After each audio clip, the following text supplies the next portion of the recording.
Ouais, bonjour les amis. Alors comme je l'avais dit, hein, le dimanche on retrouve l'évangile, hein, ne serait-ce que pour justifier l'appellation du site Jésus facile. Et donc, comme aujourd'hui nous sommes dimanche, nous allons lire l'évangile de Matthieu au chapitre 2, les versets 1 à 12, pour un passage qui est archi connu, qui est celui des rois mages. Et encore une fois, je fais un développement un petit peu plus long que d'habitude sur les évangiles, donc n'hésitez pas à aller le lire dans jesusfacile.com. Jésus étant né à Bethléem de Judée au temps du roi Hérode, voici que des mages venus d'Orient arrivèrent à Jérusalem et demandèrent « Où est le roi des Juifs qui vient de naître ? Nous avons vu son astre à l'Orient et nous sommes venus lui rendre hommage. » À cette nouvelle, le roi Hérode fut troublé, et tout Jérusalem avec lui. Il assembla tous les grands prêtres et les scribes du peuple, et s'enquit auprès d'eux du lieu où le Messie devait naître. « À Bethléem, en Judée, lui dirent-ils, car c'est ce qui est écrit par le prophète, et toi, Bethléem, terre de Juda, tu n'es certes pas le plus petit des chefs-lieux de Juda, car c'est de toi que sortira le chef qui fera paître Israël, mon peuple. » Alors Hérode fit appeler secrètement les mages, se fit préciser par eux l'époque à laquelle l'astre apparaissait, et les envoya à Bethléem en disant « Allez vous renseigner avec précision sur l'enfant, et quand vous l'aurez trouvé, avertissez-moi, pour que moi aussi, j'aille lui rendre hommage. » Alors sur ces paroles du roi, ils se mirent en route. Et voici que l'astre qu'ils avaient vu à l'Orient avançait devant eux jusqu'à ce qu'il vînt s'arrêter au-dessus de l'endroit où était l'enfant. À la vue de l'astre, ils éprouvèrent une très grande joie. Entrant dans la maison, ils virent l'enfant avec Marie, sa mère, et se prosternant, ils lui rendirent hommage. Ouvrant leur coffret, ils lui offrirent en présent de l'or, de l'encens et de la myrrhe.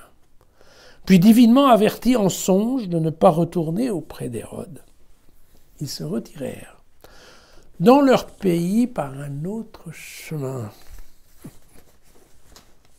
Voilà. Un beau passage. Hein. Voilà, ça, c'est une belle histoire hein, qui a eu quand même un succès énorme, hein, parce que ça fait un moment que ça dure. Et on continue d'avoir les rois mages un peu partout, alors sauf peut-être dans les crèches des mairies socialistes, mais globalement, sinon. C'est quand même une histoire qui a marché longtemps. Et puis je dois vous dire, c'est vrai que chez Luc, hein, les bergers, c'est quand même moins chic. Voilà. C'est un texte qui a tout pour bien marcher. Pourquoi ? Parce qu'il est à la fois un texte qui a beaucoup de merveilleux et un texte qui quand même, somme toute, est pas complètement loufoque. Il a une petite dose de plausible aussi. Alors, pourquoi plausible ? Parce que, vous voyez, Bethléem, effectivement, c'est une ville qui est bien connue en Judée. Il y avait bien un Hérode dans ce temps-là, hein, même si, c'était Hérode Archélaüs, mais qu'il n'était pas vraiment roi, qu'il était tétrarque. Mais enfin bon, tout ça, ça reste vrai. Il y avait en effet des astrologues, et de nombreux astrologues babyloniens, ça c'est vrai, qui travaillaient beaucoup sur les mouvements des planètes, hein. Et puis il y avait de nombreuses intrigues politiques, entre autres entre les Juifs et le gouvernement, puisque c'est comme ça qu'ils arrivaient à fonctionner, on l'a vu et on va le voir nombreuses fois. Donc plusieurs éléments de l'histoire, en fait, sont tout à fait réels, ça tient complètement la route. Il y a aussi deux textes de l'Ancien Testament qui correspondent plus ou moins au texte de Matthieu. Matthieu en a pris deux et il en a fait un seul, mais c'est quoi ? C'est un texte en effet dans le livre de Michée au chapitre 5. « Et toi, Bethléem Ephrata, trop petite pour compter parmi les clans de Juda, de toi sortira pour moi celui qui doit gouverner Israël. Ses origines remontent à l'Antiquité, au jour d'autrefois. » Et puis alors, il y a un autre texte qu'on trouve dans le deuxième livre de Samuel, cette fois-ci, toujours au chapitre 5 d'ailleurs.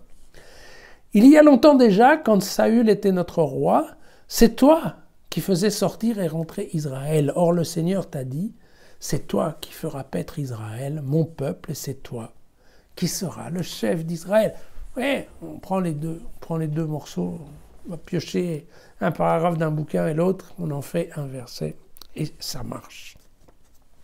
Alors, bien comprendre que en toile de fond hein, de cette histoire, il y a bien évidemment Moïse.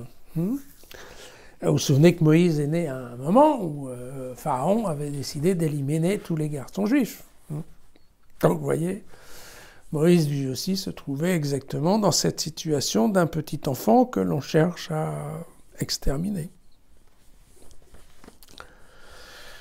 Alors, évidemment, il y a tout ce qu'il faut de merveilleux aussi. C'est évident. Il y a l'étoile qui se déplace dans le ciel, hein, qui brille dans les yeux des enfants, bien sûr. Il y a les présents offerts. Alors là, c'est Origène, hein, qui est un théologien du IIIe siècle, qui a donné la règle en disant que que l'or était pour la divinité de Jésus, l'encens est pour... que l'or est pour la royauté de Jésus, que l'encens est pour sa divinité, et que la myrrhe, eh bien, comme la myrrhe c'est le parfum avec lequel on embaumait le corps des morts, eh bien entendu la myrrhe était là en pensant à la croix, bien entendu à la mort de Jésus. Et puis, voilà l'intrigue, on a cette intrigue, hein, les méchants, il y a même le rêve, hein, les mages qui sont prévenus en rêve, ça c'est quand même pas mal. Et puis, les rois, il faut savoir qu'en effet, ils ont été inventés rois, hein, parce qu'avant ils étaient mages, mais ils sont devenus rois mages seulement au VIe siècle, donc c'est les gens de l'Église qui sont occupés de ça, hein, enfin l'Église ou la tradition populaire en fait globalement. Et je vous rappelle qu'en termes de culture, hein, vous savez que Melchior représentait la Perse, que Balthazar représentait l'Inde et qu'enfin Gaspard représentait le monde des Arabes. Voilà. Et si vous voulez tous les détails du merveilleux, sachez qu'en fait ils ont voyagé pendant 9 mois et comble de la surprise, ils sont arrivés au moment de la naissance. Voilà. Alors, une fois qu'on a dit que ce texte était à la fois merveilleux et plausible, en fait, on peut se demander qu'est-ce que Matthieu veut bien nous dire dans cette merveilleuse histoire. Parce qu'en fait, quand les textes tiennent qu'à moitié la route, c'est que l'auteur veut nous dire quelque chose. Alors, ce qu'il faut bien comprendre, c'est que dans ce texte, il y a en effet ce que nous on appelle une dose de merveilleux. En fait, c'est une technique littéraire qui est en fait une rédaction mythique. Mythique dans le sens où c'est vraiment le mythe. Vous savez, le mythe, je vous avais expliqué ça à propos de la Genèse. Le mythe, c'est créer l'histoire du temps avant le temps. Voilà. Quel est le point zéro ? Avant, comment c'était ? Avant qu'on commence à savoir, vous voyez ? Alors, et là, et en effet, des mythes, on en trouve beaucoup, donc dans plein d'histoires, hein, je vous avais dit ça pour la Genèse, entre autres de la Mésopotamie, mais donc c'est pas tout à fait idiot que Matthieu, qui lui, bien sûr, considère la naissance de Jésus comme étant la venue d'un nouveau Dieu sur terre, c'est assez normal qu'il en soit à créer un mythe. De ça, il n'y a rien de tellement choquant, en fait. Surtout que quand même, c'est là que Matthieu est quand même assez doué au niveau littérature, lui aussi, parce qu'en fait, il nous parle de choses qu'il ne connaît pas, mais en faisant quand même attention de ne pas faire de description directe. Hein. Vous avez vu que voilà, l'histoire de la conception magique hein, de la Vierge Marie, vous voyez qu'il ne nous en dit rien, en fait. On apprend ça à travers la discussion entre Joseph et l'ange. Et puis vous voyez que là, l'histoire de la naissance de Jésus, c'est pareil, il n'en parle pas vraiment. On connaît ça à travers la discussion entre Hérode et les mages. D'accord ? Donc il aborde le sujet, il l'éclaire sans le décrire. Donc ça lui évite d'avoir trop de problèmes. Ce que Matthieu veut nous dire, en fait, il y a 3 choses. Il veut nous dire que d'une part, la naissance de Jésus, c'est un événement politique. Politique. Vous voyez ? Il y a des mages de l'étranger, il y a le roi Hérode, il y a tous les chefs de l'Église. Donc c'est vraiment, quelque part, les gens ont peur de la naissance de Jésus. Donc effectivement, ils ont peur pour la stabilité de l'organisation qu'ils ont. Donc tout le monde a un peu à y perdre. Le deuxième message qui passe, c'est que Alors que la Palestine, quelque part, refuse la naissance de Jésus, le rejette. Ils vont tout faire pour le liquider, dès le départ. Eh bien, il y a des sages, des savants, qui viennent de loin pour lui rendre hommage. D'accord ? Donc ça, bien évidemment, c'est un message qui est important, parce que ça veut dire que la réputation de Jésus dépasse largement les frontières de la Palestine, et que Jésus est traité comme un roi. Et ça lui permet de faire le lien, comme vous le savez, avec le Messie roi de Jérusalem, sans le dire ouvertement.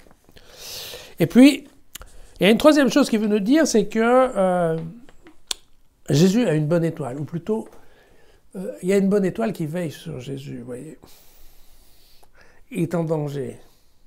Il y a quelqu'un, le Père, bien évidemment, qui va parler en songe aux mages pour éviter les problèmes à Jésus. Donc en fait, on peut dire comme ça, Jésus est né sous une belle étoile. Une bonne étoile, pardon. Voilà. Et donc ça, globalement, ce sont les 3 points que Matthieu tient à nous passer. Je vous rappelle quand même que Matthieu est juif, qu'il écrit pour des juifs,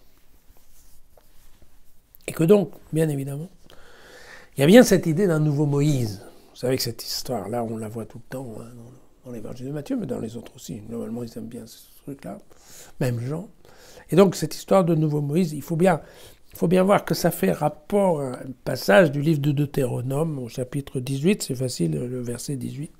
« C'est un prophète comme toi que je leur susciterai du milieu de leurs frères, je mettrai mes paroles dans sa bouche, et il leur dira tout ce que je lui ordonnerai. » Donc en fait, c'est ça dont on parle.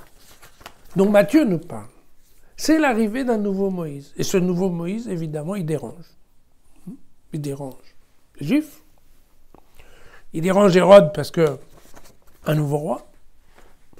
Et c'est très bien, Hérode sait très bien que les Juifs, globalement, n'acceptent pas tellement la loi de Rome. Et donc, c'est ça. En fait, c'est un langage juif, voilà, que Matthieu utilise dans ce texte qui est quand même merveilleux. Hein, c'est quand même bien foutu, il fallait l'inventer celui-là. Il n'y a quand même pas beaucoup de bouquins qui sont encore rigolos 2000 ans après, quoi. Et qui font toujours rêver des milliers d'enfants. Voilà. Attention avec la fève, et à demain.